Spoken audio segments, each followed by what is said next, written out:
Well, let's jump into New Japan. First, this normally would be maybe just in the news item, but I feel like it's kind of a big deal. There's about a lot of talking points surrounding this, and it was Tanahashi's retirement press conference that happened last week. It was on October 22nd. So some of the highlights there from the press conference, he says he wants to have a physical condition and in-ring performances to be proud of with the time he has left.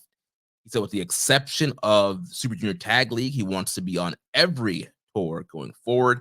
He wants to wrestle singles matches with everyone on the roster, from young lions to veterans. He wants to challenge for the IWGP World Heavyweight title. He talked about wrestling Shibata and Nakamura, and admitted that there would be lots of hurdles to overcome to do that. He spoke about an upcoming Dragon Gate match he's going to have with Stalker Ishikawa, and said he wanted to take as many opportunities as he can.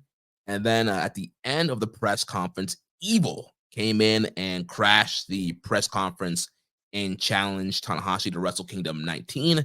And then the match was made official on October 25th.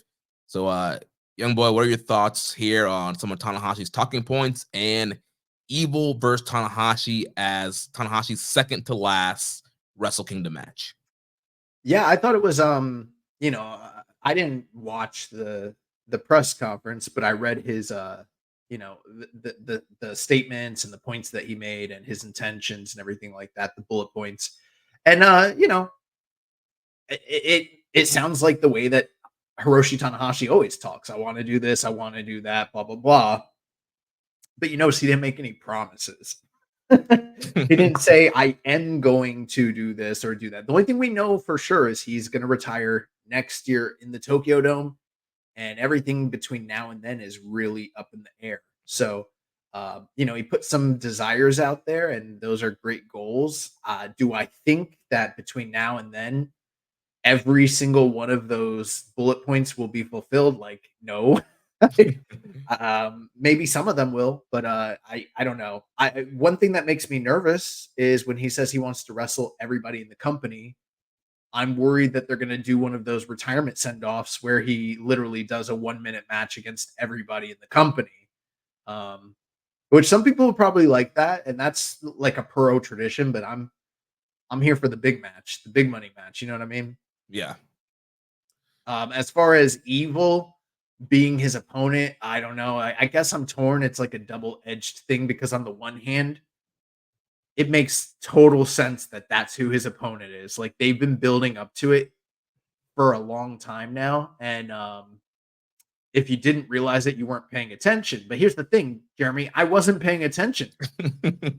Pontai beat House of Torture's ass in 6-man tags so many times over the past several tours that I just thought the issue was squashed. And like, I kind of thought maybe the nightmare was over and we wouldn't have to deal with a singles match between Evil and Hiroshi Tanahashi, and surely it wouldn't be in the Tokyo Dome. But that is what we're getting.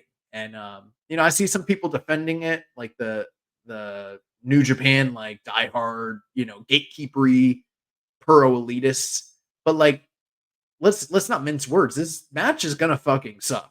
And it's okay for those people who tune into Wrestle Kingdom because it's the biggest show of the year for Japanese pro wrestling and for New Japan, to want to see their sentimental favorite have a good performance with somebody that's relevant and that matters. And unfortunately, that's not Evil, but that's what we're getting.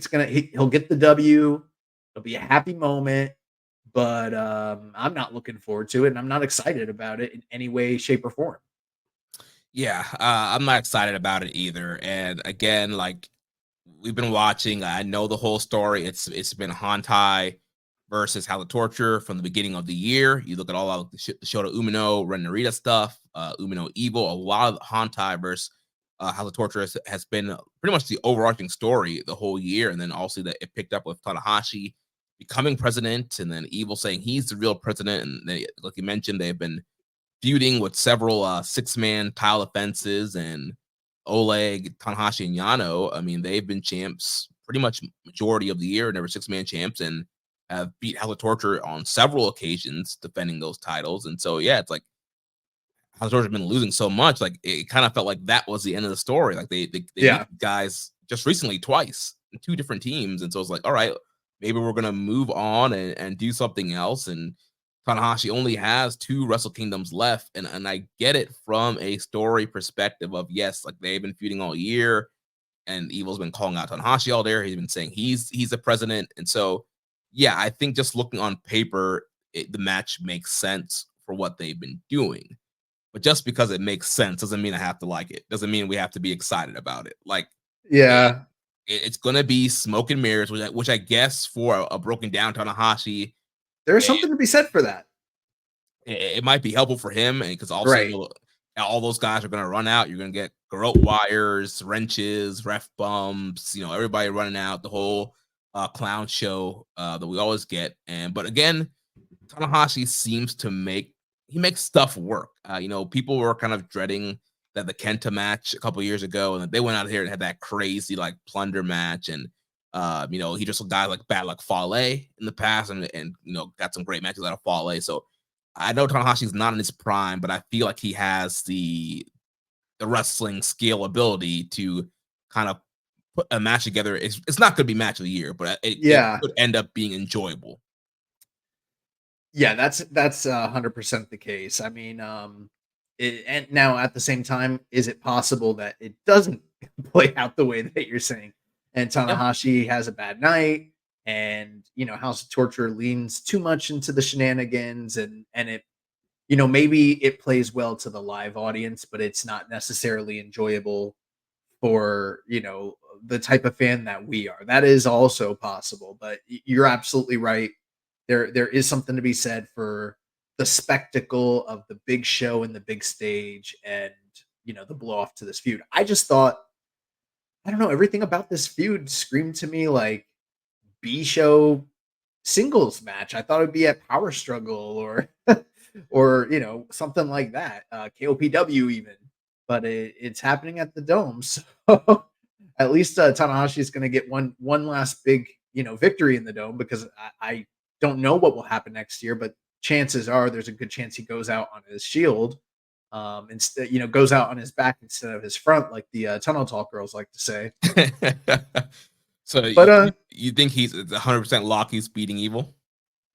I would be so shocked if he lost to Evil. But no, it's not 100% lock. Actually, there is the possibility that he loses, but it's Wrestle Kingdom. You kind of want to, send people home happy. I know it's not the main event, but it's meaningful in that, like, it's the probably second to last time we see Tanahashi in the Dome. Well, he does, and he keep in mind he's got the big tag team match with Kenny Omega the next night against the Bucks. So I don't know. Could he lose? Sure. And would he be fine take eating that loss? Like, is it going to negatively affect Hiroshi Tanahashi? Like, no, not really.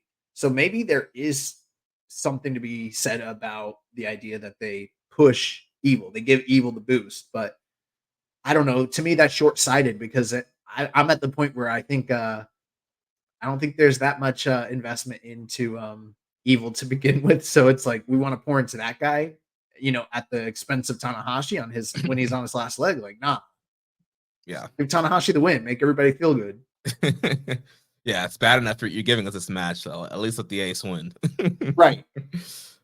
So yeah, we'll see how that feud progresses going into the Tokyo Dome, and we'll see what other matches come for Wrestle Kingdom 19.